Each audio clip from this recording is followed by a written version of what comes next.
Greetings, Commanders! Welcome to Kerrash Landing, the Elite Dangerous Community stream. I'm Commander Kerrash. Joining me as usual, we have Commander Alien. Hello! And our special guest commander tonight is Commander Gibbonici. Good evening. So, for those of you who don't know, Gibbonici, you've started the thread on the forums about the exploration. Why don't Yes, you indeed. tell us a little bit about that? Well, it's all started with a boring morning at work. I was thinking about, what would it take to go out into these 400 billion stars, and how would we organise that? And throughout the course of the morning, I kind of knocked up this beginning of a thread on the forums, and then just sent it out there. And I checked it a couple of times through the day, and there's no replies at all. And then when I got back home from work, I looked at it, and somehow there were nine pages of replies, which is a surprise, because I was hoping to get maybe 10 or 15 people interested, and well, you've got a few more than that anyway, which is brilliant. It's fantastic. I love how it's captured so many people's imaginations. And basically, what the idea is to form an expedition and head out to the stars, and that was basically it. That's how it started. Let's get some people together, go out there, see what it takes, see what we find.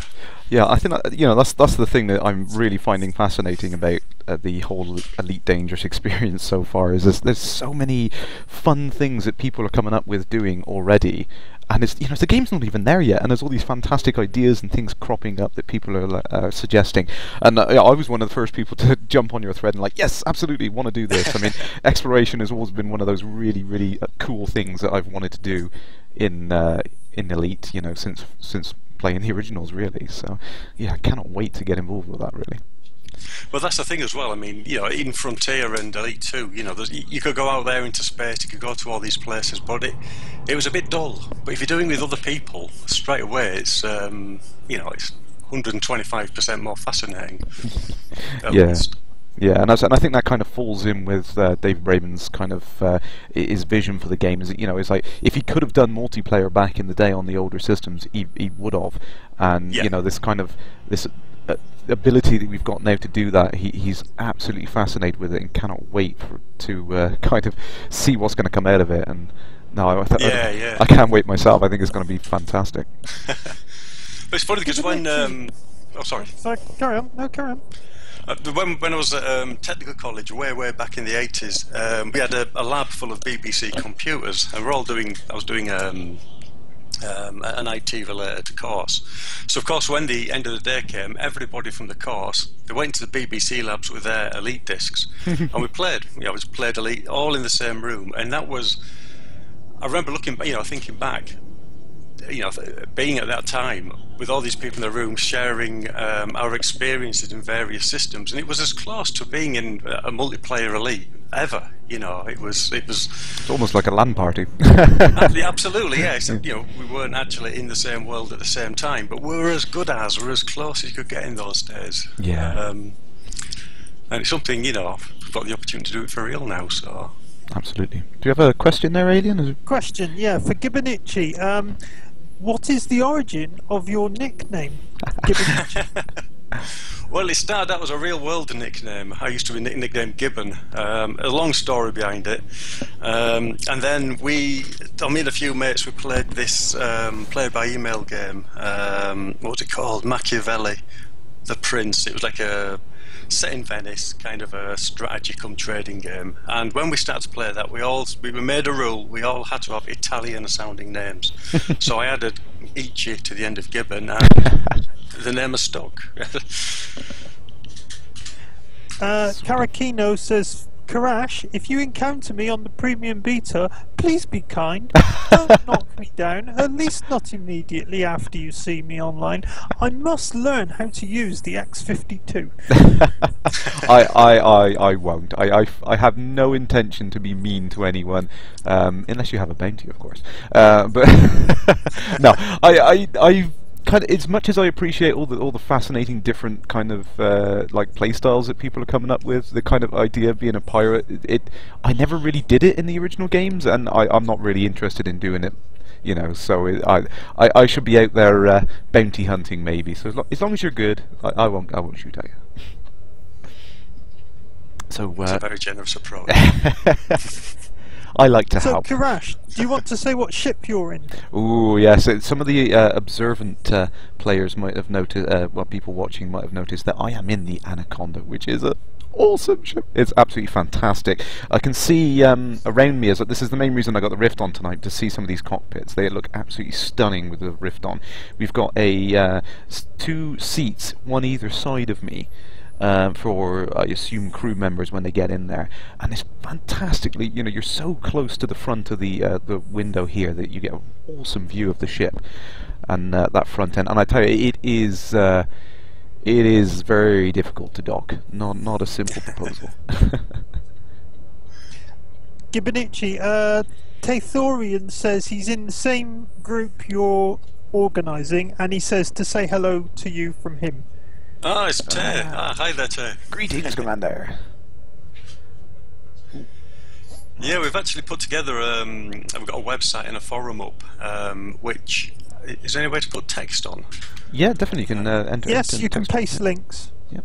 Oh, okay, right. I'll, mind you, I'm not actually logged into Twitch, I don't think. Oh, okay. Yeah, I don't actually have an account. What I'll do is I'll write it down, and I'll pass it on later on. Yeah, definitely. Yeah, we can put it in the Skype.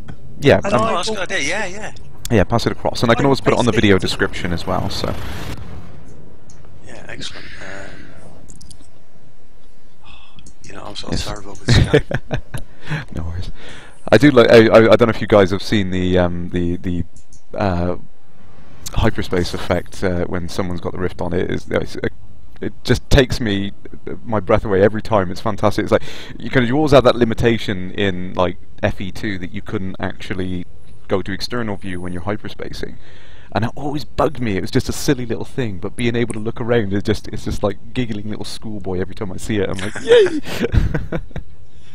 Yeah, just watching it then looking sideways, that's quite a thing to see, isn't it, when you're in the hyperspace sequence? Oh yeah, it's just stunning, because you know you're still sat in the cockpit. It doesn't take you out of that experience at all. You're still sat there, and it just feels completely seamless. And it's not even finished yet. You know, we know that there's gaps in the sequence, but it just still feels absolutely stunning. I think Tay beat me to it with the links. Oh right, okay. Oh, there we go. There we go. Awesome. Nice one. But we'll keep that though, and then I can put it up on the video description, because we always put these up on YouTube afterwards for people to catch up, because we do have an international audience. That is the trouble. We do have several people who like to watch, but obviously the timing doesn't always match up. But, yeah, that's one of the big things with online games, isn't it? Is your different time zones, different players in different time zones. You've really got to work around that. Yeah, it is kind of tricky, really. So I wonder if I can drop out of Super Cruise for a second. I'm going to show. Now, I haven't managed to find, much to my disappointment, I haven't managed to find a plasma accelerator yet. Damn, because I really want to play with them, and I've seen some people who've got them. I haven't managed to play with it myself. You need a Class 8 hardpoint to fit it on, which is huge, considering that I think was the Sidewinder a 3 or a Class 2? I think it was something like that. It was not a very big hardpoint on it, so you can imagine the size of this weapon. It is ridiculous. I'll go into the outfitting view and I'll show you what I've got now. So at the moment I think I've got 2 Class 6 front-facing pulse gimbaled lasers, I think they are, which are ridiculous. They're probably the size of a Sidewinder. And they do some serious damage. It's fantastic. The Anaconda is quite a formidable ship. I mean, as you can imagine, being a bigger ship, it's not as maneuverable, but it is still, you know, very, very. Ooh, and I'm completely missed the target. I'm actually aiming for the, the planet there. Whoops. Spark Smudge asks, is it the same graphic every time on hyperspace? At the moment, yeah, there's a placeholder animation where you just see that kind of nebulous orange and blue cloud effect coming at you. It's completely placeholder. Frontier have confirmed that they, you know, that it is being worked on, so we will see a different effect. Hopefully, something which is more kind of you know, shows you a bit of the background scenery of the two places you're going to and from, which would look awesome because it would make you feel even more seamless in that transition there. H. Grothor says, greetings to Gibbon from Slashburn, testing the lake on now, and man is it a chore to dock something. Yeah, she is huge, I must admit, and I'll go and buy one in a second so people can see what the lake on is like. It is absolutely massive. So I'm just going to pop the Rift off for a second. Have we missed any questions there at all, any? No, we're up to with the chat. Excellent. Okie dokie. Oh dear. So whilst we're on the subject, actually, I will. I don't think I can check my. No, I can't check my credit balance. So I have got a ridiculous number of credits at the moment, but that is all thanks to Mr. Michael Brooks, who this morning announced that he was going to give all the players a cash injection. Because obviously it's going to take a while for everyone to get the credits for a Lakon, and everyone wanted to try it out before beta, so he very gratefully gave everyone 1.5 million credits this morning, which is nice. Bewilderbeast asks, who's the mystery guest Kerrash mentioned on Twitter earlier this week? Would this be Gibbonici we have with us? Yes, absolutely, Gibbonici. I didn't actually see you have to watch the show to find out. That's the point. Oh, yeah.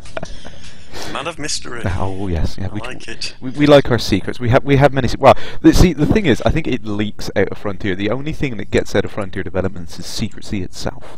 You know, they keep saying these things. It's like, oh yeah, but you can't disseminate this. I was like, oh really? You know, it's like with the BAFTA awards when they invited me there. It's like they wouldn't let me say anything, and I desperately wanted to scream it from the rooftops and tell everyone. It's like, how cool is this? But I couldn't tell everyone. That's a shame. So here we go, I've got the two front-facing things. You cannot really see the effect on these guns, which is a shame, because you're so far back from the actual weapon mounts, you can't see the effect of them, you know, where they are fitting on your ship. So I'll get to the outfitting view, and I'll show you some of the mounts on there. This ship has dozens of hard points. It's like hard to figure out which ones are where. You know, if you fit a weapon in every slot on the fire groups here, I don't even know how you would keep track of it in your head. You'd end up with fire groups off the panel to the side there, and you just wouldn't even know where you are. Commander Sloma asks, what about the space background? Now it's procedurally generated, but is it final or still placeholder to some extent? Yes and no. It is the full procedurally generated galaxy we're seeing, so all the points we see on the... there's me waving my arms about, pointing to them, like people can see. The Rift does that to you, it really does. Yeah, they are procedurally generated, so there is the actual physical background being done there. What is going to come is things like nebulas and various other background kind of artwork, which is going to be pasted into it as well, so you're going to see some additional effects and whatnot. Tequil asks, is that the Anaconda cockpit? I think Tequil came in late. Yes, sorry to get. Yes, it is, and she is a beauty. Absolutely huge. This bridge. I can imagine when we can get out and walk around. This is going to be fantastic. You can see the doorways off to the back there. Well, you will see shortly. And the seats one either side of me for crew members. I assume that's going to be. That's. I cannot wait until we. Oh, that's going to be so much fun when we can play with that. And a number of people are congratulating you on something, Kerrash. Oh, yeah, well, I wasn't going to bring that up because I don't want to kind of make a fuss about it, but yes, thank you very much. So for those who didn't know, I was very gratefully and unexpectedly, I was kind of offered the chance to be a moderator on the forum today, which I did notice that. Yeah, it was kind of out of the blue, but Michael Brooks contacted me, and I said, yeah, I would be glad to help in any way I can. So yes, I am now a mod, so please don't hate me. I just want to help. A couple for Gibbonici. Curious Seapic, I hope I pronounced that right, says, hi Gibbonici, I was the 100th member of the Great First Expedition Forum. What happens if the group gets too big, for instance? Do you think we might splinter out into a first few great expeditions?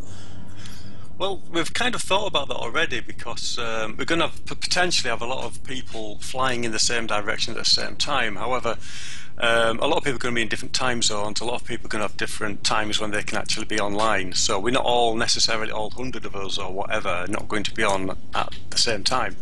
And the other thing is we're all going to have different... there's going to be different things that we're going to be doing. We're going to have scouts who are going ahead of the main expedition to scout the the route forward. So they'll be in one group. We may have patrol groups. Patrol groups are following around as part of the defence wing, and other people will be going off exploring neighbouring systems as well. When we actually stop at what we call a base camp system, which is a system where we'll stay there for a few days as a base of operations, and people can just go off, do what they want, and then on a given time and date we'll move on to the next base camp system once we've got a course sort of plotted to that next system. So we shouldn't have too much problem with the instancing. Perhaps when we're moving the whole expedition forward to the next base camp we may have, but I'm sure we'll be able to work around it. I don't think it's really going to get in the way of what we're doing for those reasons. Bewilderbeast asks, okay, David Braben has mentioned in many talks the Fibonacci sequence was as important to the original Elite. Is the secret ingredient in Elite Dangerous that he swapped to the Gibbonici sequence? I think that the Gibbonici sequence is probably a little bit more random than the Fibonacci sequence. So we'll probably find out in due course. And of course, if we did know that, we couldn't say. Oh, of course, yeah. Wow. So I've just managed to dock. There was a little bit of glitching then, so that was very difficult. But yeah, I've just managed to dock, and I'm going to go into the outfitting window. The thing I love about when you go into the commodities menu and you look around with the Anaconda, you could see that the edge of that holographic screen is fantastic, huge. So here we go. We have the ship, and I think yes, they have fixed the way the outfitting menu works now. So the menu stays sat in front of you, and the background moves, so it doesn't make you feel quite so giddy when you're in the Rift, because that seems like a silly thing, but it is disorientating, trust me. So here we go. So we've got the Class 8 hardpoint underneath the ship. We've got the Class 6 here with a beam laser. That'll just be coming in the stream in a minute, so you guys can see that. It is huge, this thing. It's like two Class 3 beam lasers glued together side by side. Ridiculously huge.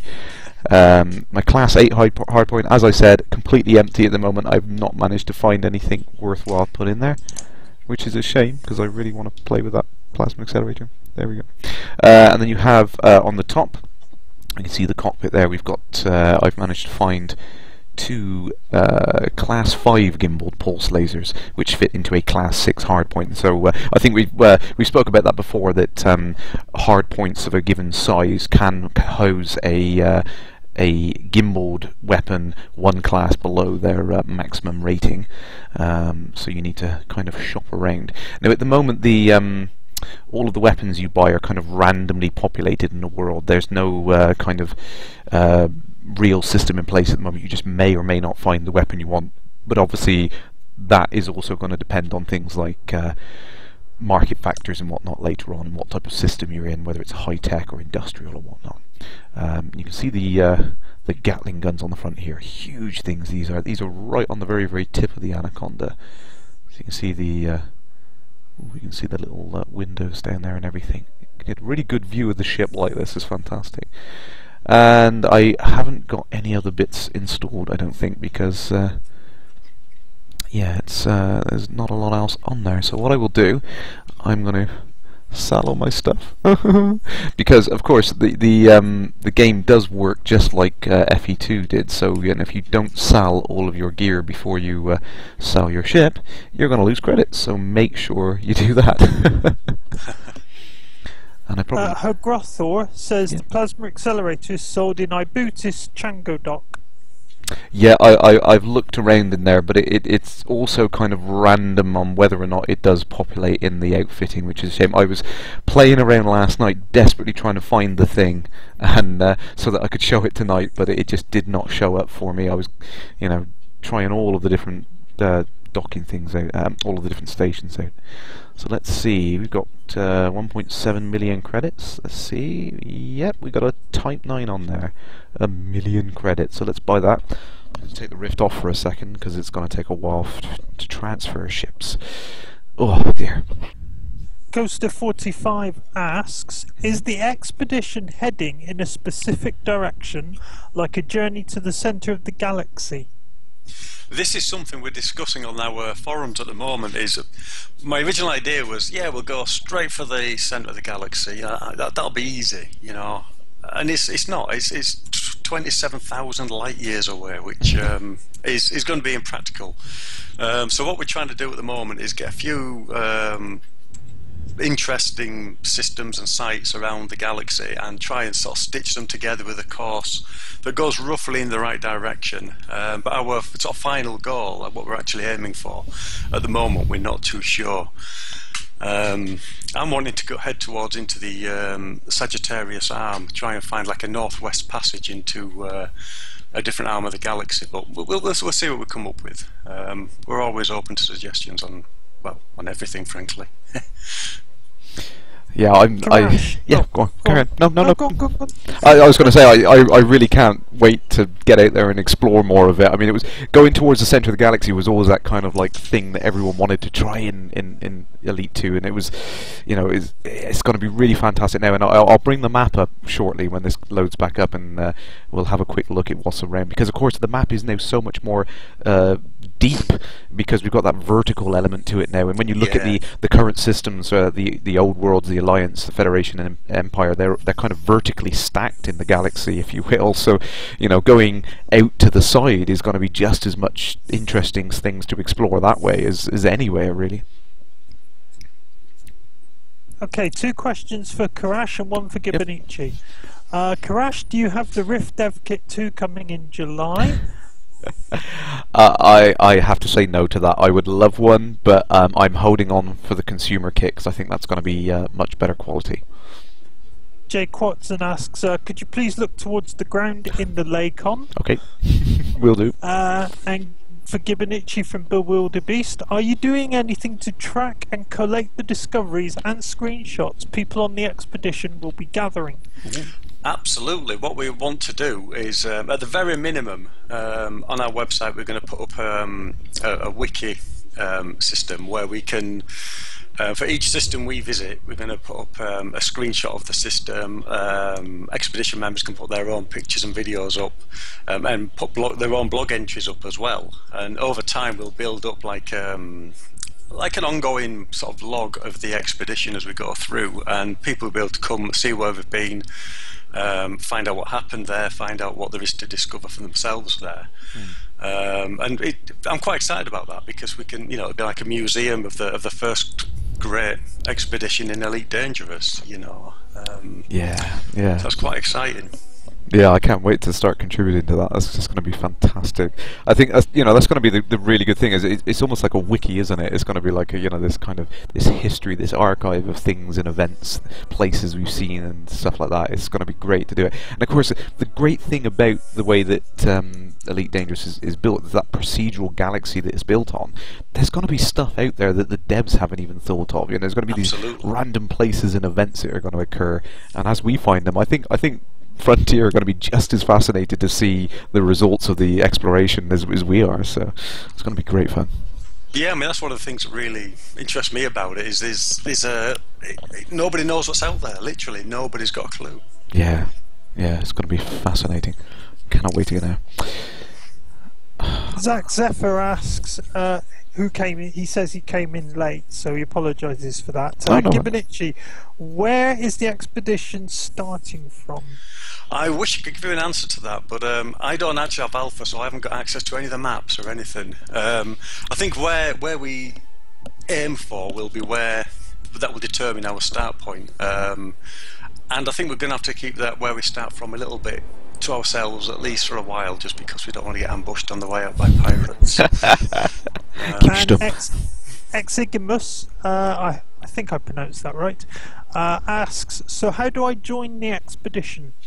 You can go to our website, which is www.firstgreatexpedition.org, and sign on the forum, say hi, and I believe you'll be member 103 if you do it now, so you'll be in good company. Can't wait to get in there. I'm having a few issues trying to get back into the game now. I think that Lakon takes a lot of loading, I think. It's huge. Gibbonici, what would you say would be the best ship to go exploring? Again, these are things we've been discussing at length based on the little bit of information we've actually got on the game, but I think a lot of us will be starting off with the long-range Cobra, which presumably is going to have we expect will have a decent jump drive and the necessary sensors that you need. I mean, the thing we're going to have to balance up is this: it's a great idea to have a really huge ship to go out there in, that we can stack it, load it up with everything we're going to need, all the probes and any kind of repair drones. But we're going to have problems refueling those because they may not be able to fit a fuel scoop, and also the fuel use of something massive doing a hyperspace jump is going to be higher than something sort of smaller. So it's going to be a bit of a balancing act, really, I think. Well, the main thing we're thinking of at the moment is that having ships that have got the longest jump range we can get, because that will open up far more options for the routes that we take through, and also give us a bit of a head start on pirates as well, who may not be quite as well armed in the hyperspace range department. Someone has a question about pirates. Tequil says, when you mentioned pirates, any plans to stop people trying to infiltrate the information to give to pirates and such? Ooh, that's a bit meta. It is, and you know, Eva set a precedent for the space game, I think, when it comes to spying. But the thing is, we're never going to be a secretive group. That would defeat the whole point of being an expedition. We're going out there to further, you know, humanity's knowledge of the universe.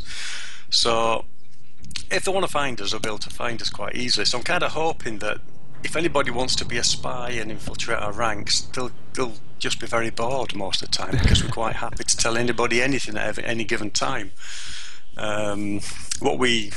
As far as countering pirates, we're going to have to have some plans for how we deal with those situations when they come up.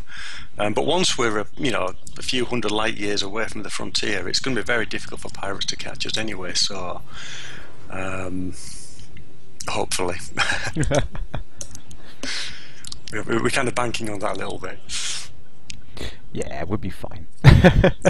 See, I mean, going back to what you said earlier on, actually, I mean, my hope is that there will be not one particular ship which would be, you know, the optimum thing. I'm hoping you're kind of going to need multiple different ships and groups of people. I'm thinking that, you know, you could, like some of the things you suggested on your thread with the sending out little scout ships. There could be smaller ships which have a much better jump range, and then having something like you know, like a medium-sized ship which is kitted out to scoop off stars in case there's no gas giants nearby and things like that, so that you can actually, you know, maybe take that back, dock with a larger ship as like a tanker and things like that. I think there's going to be some really interesting opportunities. Yeah, absolutely. You know, we're going to have to explore so many options, you know, in that respect. So we have got a good mix of ships that give us a good amount of flexibility in how we, you know, continue through the game. Through the mission. We're also going to need to have sort of defensive ships, because we're going out there, and we're going out in our you know, sort of ships that are geared up specifically for exploration. That's not necessarily going to be the best ships for defence. As it happens, we've got a few players who are quite interested in sort of specialising really in being defensive units, not just for defence from other players, but we don't know what's out there. You know, we don't know what NPCs we may come across or anything. You know, we can't really afford, once we're, you know, 100 or 200 light years out from civilization. Anybody getting killed is going to be a monumental, pain to catch back up. Cause you're going to have to come from the last space station. Yeah, exactly. I mean, if you kind of get cut off, then it's going to be really difficult, isn't it? If you don't have that kind of supply chain, it's going to be it's going to be a hard task, really. Yeah, but that's one other thing. We will have a good supply line set up, simply because we'll be logging all the systems we go through. So it'll be, but how safe they are, that would be a prime place for ambushers to be waiting for us. So.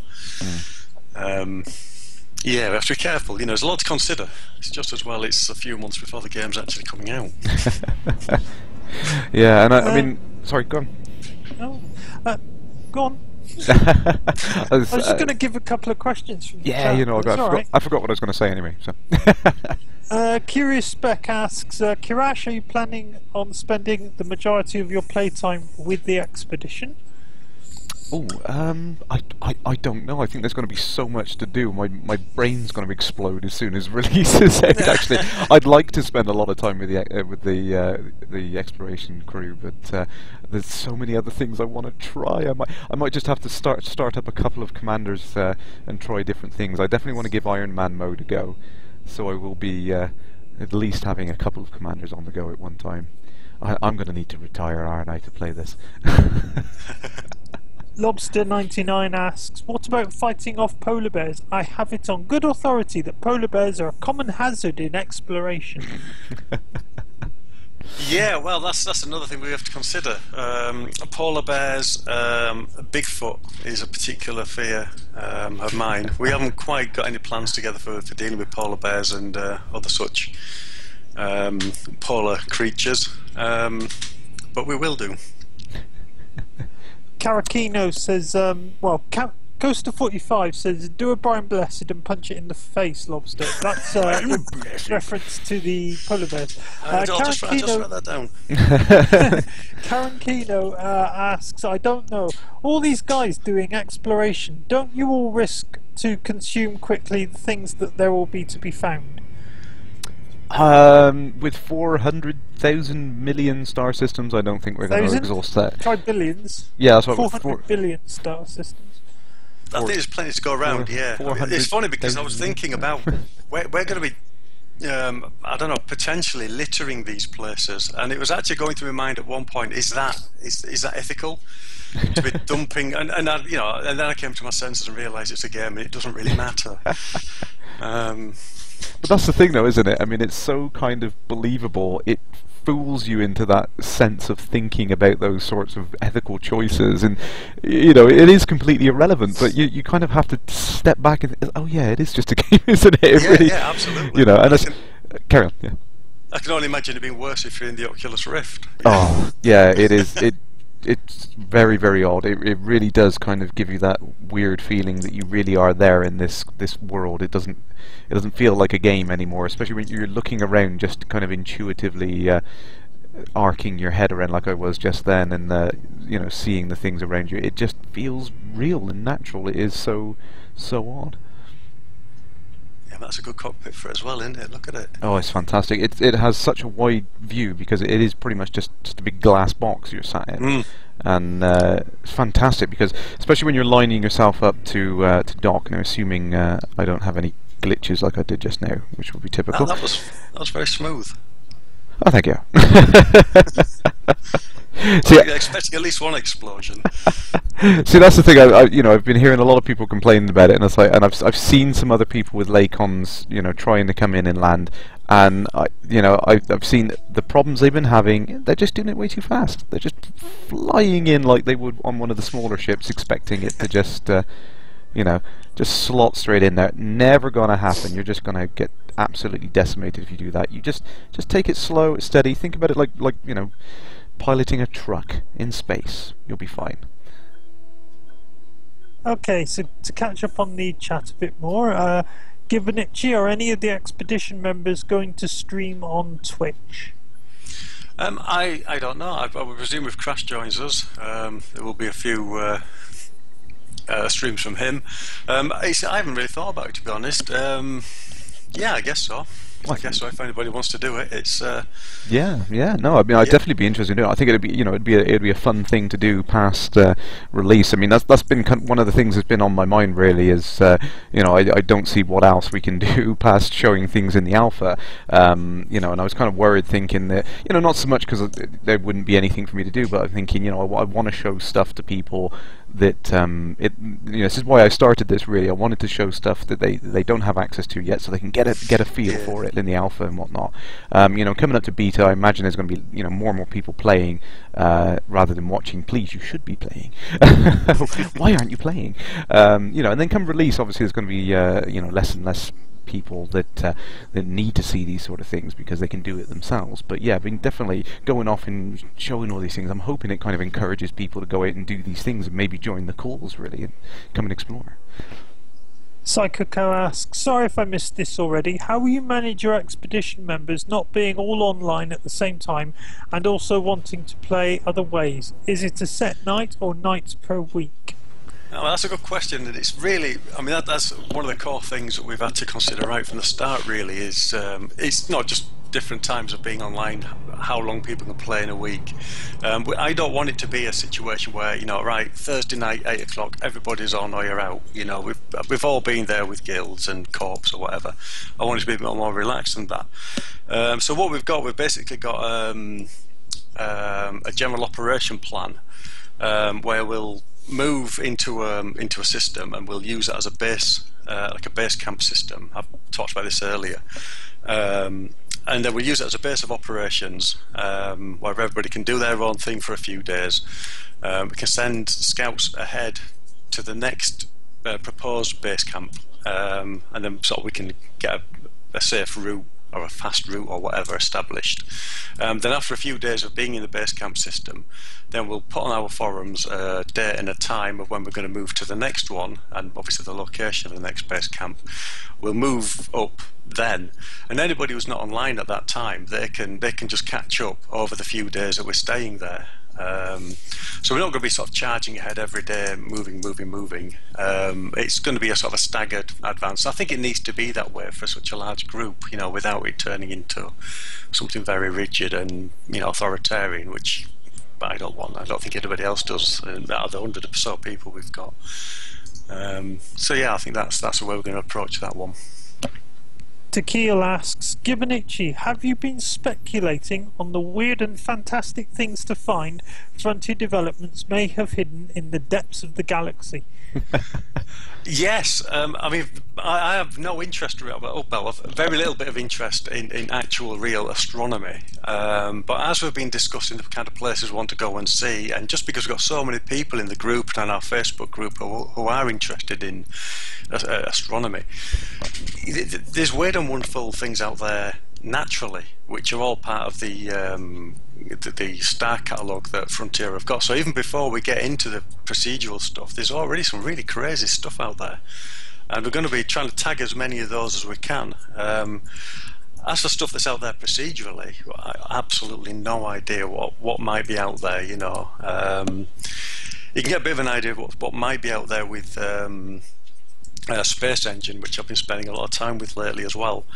But of course you can't go down to planets in ED until the next expansion, and that's going to change things as well. Suddenly that's going to open up a whole new possibility of weird and wonderful things to find and see.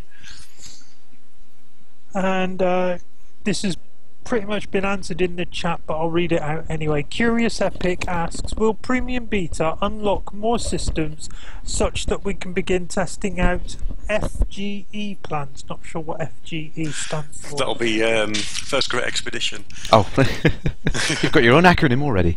Oh yes, TLA, everybody needs one. Commented on that. We don't know, but Michael said the whole galaxy will be available only in Gamma. Oh. Yeah, it's a shame. We were banking on getting the full galaxy in beta, and we're kind of hoping to be able to get a little few sort of test runs done.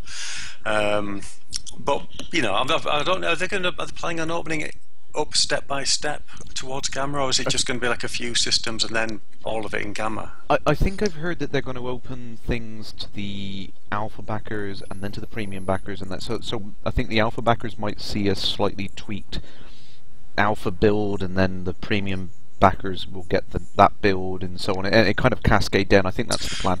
Yeah, I see that. Yeah, I can see that. Because obviously everything will need to be tested before it's suddenly released to everybody. Yeah. Yeah, and it's not. You might hear people think it's like, oh, it's not fair. It's like, why did one group get it before the other group, and what's the point of that? It's like, but if you can give it to a smaller, focused group who can test things to destruction first. Then you give it to a larger group. There's going to be less of that kind of, if you give it to 10 people, and 10 people all find the same issue and put 10 bug reports in, you only have to deal with 10 duplicates and get rid of them. If you give that to 100, you've got a nightmare to deal with, because 100 people might all find that same problem at the same time, and you've got to figure out, are they all duplicates or are they slightly different things? If you kind of take it from those 10 people, fix that problem, then give it to 100 people, and you don't see that problem again, you've saved everyone time, So it's like, it makes sense. You give it to a small focus group, then you spread it out incrementally. I think one of the big fears for the beta backers was the fear that there'd be gaps in being able to actually play the game while it was being tested by alpha. Yeah. But obviously they've thought about that, and as you say, it's going to be staggered. So it's quite good. Okay, I'm going to catch up with the questions a bit. Yeah, go ahead. Do we know if stars will age? So we may get some stars going supernova. Quick answer, because we need to catch up on the chat. We don't. Well, if they are going to age, they're going to age so quickly that we'd never see it age anyway. And there has been hints and rumours multiple times about things like supernova, so we might see special events like that occur. Cow asks, how would someone catch up with you if they're offline for a week? That's to Gibbonici. If they're offline for a week or so, hopefully they should be able to catch up by following, because we'll have all of the systems we've been to will be logged on the website. People will be able to follow up there, so hopefully they'll be able to catch up that way, because they'll be able to just sort of race through pretty much. They won't have to be stopping for several days at a time like the main expedition will, so hopefully that won't be a problem. Is there a risk that independent explorers will beat you to the punch? That's from Commander Turret.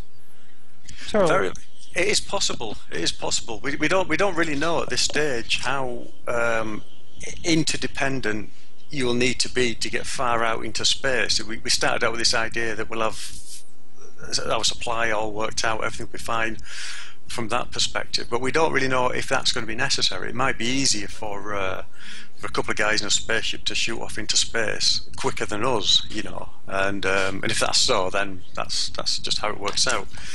But there are things like with supply of replenishing your hyperspace drones and things like that, the probes that you send out ahead of your actual ship to suss out a system, they'll need to be replaced. And what we will have, the advantage we will have as an organised expedition, is we'll be able to send our supply group back to civilization and then bring back loads of new stuff, so we won't need to go back en masse. We'll just be able to sort of continue once we get the logistics of that balanced right. There should be no break in our ability to explore. That's the idea. I'm going to jump to the latest question now, because it's regarding the expedition. Simmer 1540 asks, will you be able to complete the expedition in your lifetime? Again, this is a good question. We don't really know where we're heading. The original idea is to go to the galactic core. When you actually look at it, that's going to be several years at least, probably, at the rate we're looking at advancing. So we're going to have to pick a target that's sensible and survivable. Okay, going back a bit, the Badster asks, probably to Kerrash, do you find the menu system and ship management to be compromised at all with the Rift? The only letdown currently is the Rift itself, with the resolution being a little bit low. And I think when the newer kits come out, the consumer kits, that's going to be improved. But no, they have tweaked and improved that tremendously. Even in these alpha builds we had, the initial menu system had some weird issues with rotation and stuff being different to where your head was rotating. But now it works fantastically. It's really quite clear and easy to use. And I think we're pretty much up with the chat. Excellent. Cow just asked you, have you banned anyone yet? No, I have not wielded the ban hammer yet. As of yet, I'm holding back. Apparently, a certain Mr. Cow has moderator status. Mm-hmm. Yeah, they're just giving this away to any old riff.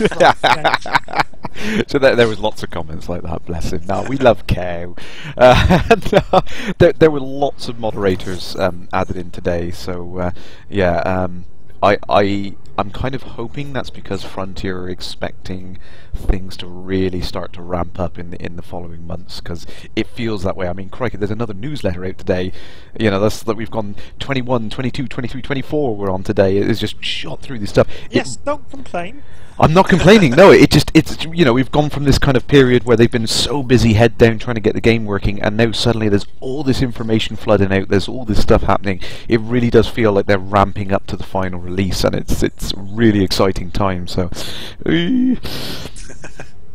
going back to making any old riffraff moderators, I have to be honest and be fair about this, that I won't ever get made a moderator for the Frontier forums, simply because I'm too outspoken. I say what I think, and I tend to upset the wrong people.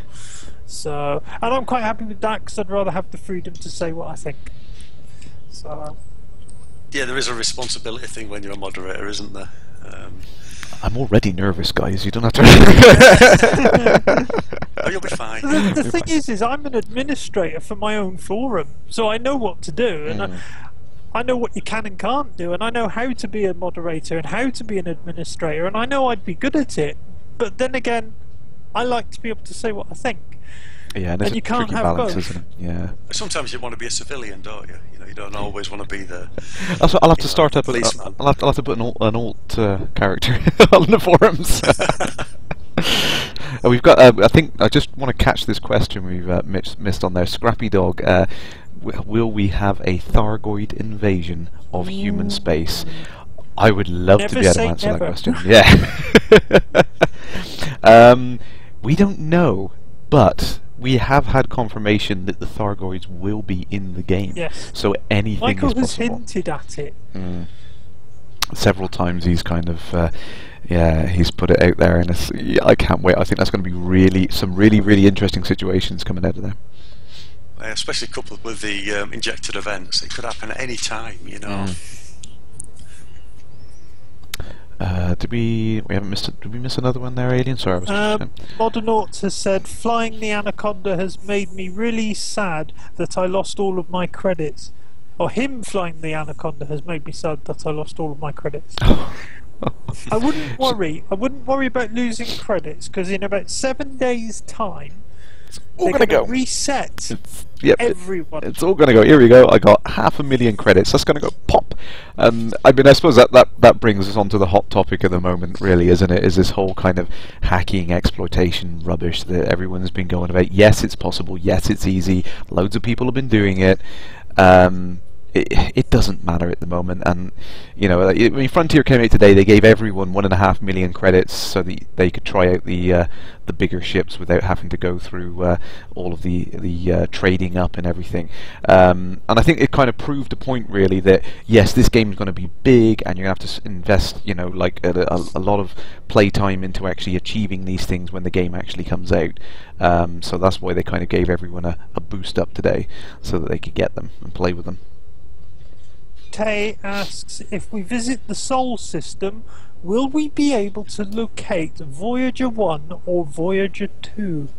Where are we? 1,000 years in the future. It's probably going to be way outside the Sol system at that point. It's probably going to be closer to Alpha Centauri, actually. So, but I mean, in about 40-ish years, it's reached the edge of the solar system. Exactly, yeah. So in 1,000 years, my word, it could be anywhere, and that is one of the fun things. I mean, a lot of people have been talking about, you know, could we go find it and pick it up?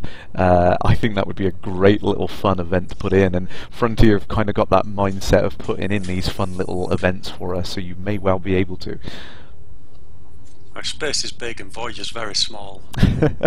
Needle in a haystack. Voyager, it will be called V'ger. V'ger, exactly, yeah. Yes, it'll come and find us.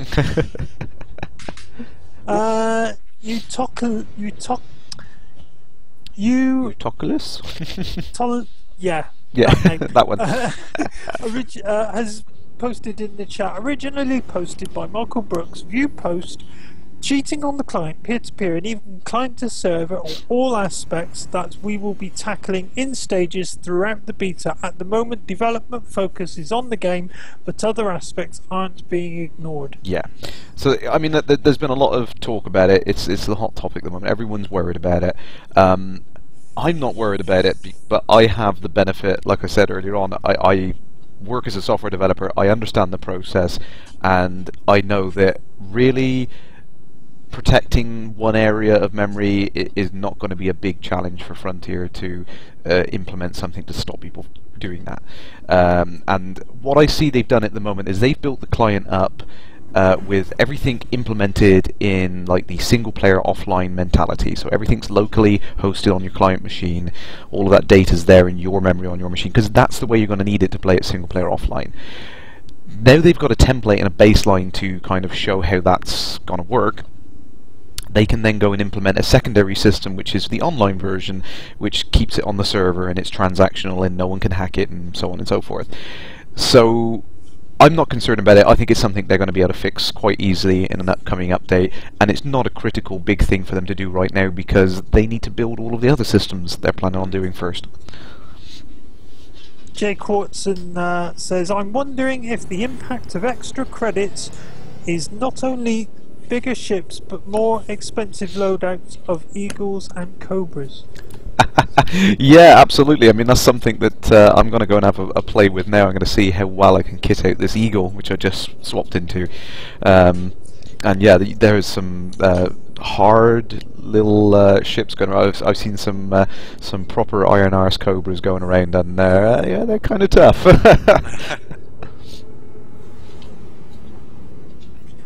I'll be honest, I haven't touched Elite Dangerous since about Monday, I think it was. I just decided for me, it's this side of unplayable. I mean, I've got so many problems, I could go into them, but I don't think you really want to hear me going on about all the problems I'm having with the Alpha at the minute. Well, no, I mean, I think that's, you know, that touches on what we're saying about. I mean, it's, you know, it's not just the hacking, the exploitation, it's the bugs and stuff. I mean, it's not a game in its current state, and I think if people come at it with the mindset of hoping to play it and get a good gameplay experience, it's like that's not what an alpha is about. An alpha is a test.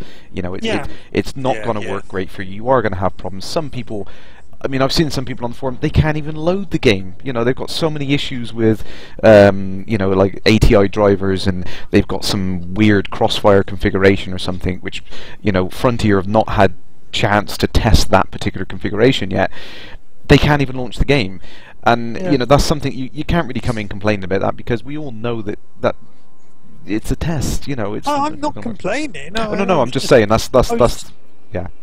I was just going to say that of all the things, all the bugs and that, they're pretty much all been ticketed and reported and are known bugs, except for the galactic map glitch that I've got. That I seem to be the only one with, because no one else says they've got it. Yeah, I tried to help you with that, didn't I? And I just could not see what was going on for that particular problem. It was just really, really odd. So my ticket for that is under investigation. Yeah, and I must admit, I mean, I've put a whole bunch of tickets in since 4 was released, and I've had a bunch of them come back already. They've already solved them. Silly little things, really, that I've found. I mean, one of them in particular was there's a button to reset the Oculus orientation, because sometimes the orientation goes a little bit off kilter, which is why I was looking in funny angles earlier. The button to reset that doesn't work in Super Cruise mode, which is kind of a pain in the backside when you're cruising along and then suddenly you end up arcing and looking over your shoulder because the orientation's gone way off. But yeah, so it's silly little things like that. But I mean, they're all great things. I mean, this is the point of the I've just spotted a Class 8 fixed plasma accelerator in the weapons. I've sold my Anaconda. Damn you random systems. There we go. Ah, but there. Can you not buy it and strap your eagle to it? I suppose it can. Yeah, just flying along on top. Yeah. You used to be able to do that in Frontier Elite 2, especially if you hacked it. You Oh. could get a tiny ship with a stupidly big plasma accelerator on it, and it was just stupidly sticking way out in front. I remember when you fired it from one of the small cockpits of one of the ship, and it would literally fill up that front view with just like Yes. just beam. Like, it's ridiculous, absolutely crazy. So let's take a hop to the Alpi system, which is the Anarchy system, which people may know. And I need to get used to my buttons again. Here we go. I must admit I've jumped back into the Eagle for two reasons. There's the nostalgia, because as I've said many times before, FE2 was kind of where I spent most of my time. So there's that element, plus the fact that it is a fantastic little fighter. It's quite a bit more nimble than the Sidewinder. It's only got the 4 cargo slots, which is, it's not a trade ship by any means. You wouldn't be getting it as an upgrade to the Sidewinder, but if you fancied going down that combat route, it's a nice little ship. It really can get the drop on Sidewinders. I think we have a question for Gibbonici. Although we seem to have skipped a lot of the chats, to be honest with you. It's busy tonight. Commander Slomer says, you said you were supply chain, but how do you intend to earn credits needed for the duration of the journey? To rely on certain players buying necessary supplies or equipment? Well, we're looking at the moment. I think the idea is we're going to need funding to start with, so that we can get everybody up to the kind of ship that they'll need. But for ongoing things, for buying supplies, we're going to be funding that through selling our exploration data that we come across. We may have players who want to do a bit of mining, and they'll sell their mining, the proceeds of their mining. So we should have money coming in, and we're going to have probably one player who acts as a treasurer, who has the expedition funds, and will give that out for buying supplies and repairs and everything else, for the actual expedition. And of course, on top of that, everybody's going to have their own money if they want to buy extra stuff, or put orders in when the supply runs go out. So that's how we're kind of looking at that at the moment.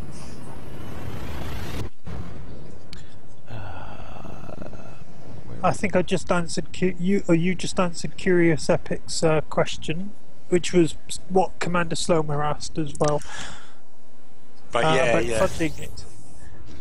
I mean, it's still a bit of an open question, is the funding, especially initial funding, because we don't know how much money we're going to get together between us while playing the game and doing what we want to do when it first comes out as well. We were originally planning on getting loads of anacondas, we were saying. They'll be brilliant for doing our trade runs, but they're not very cheap, are they?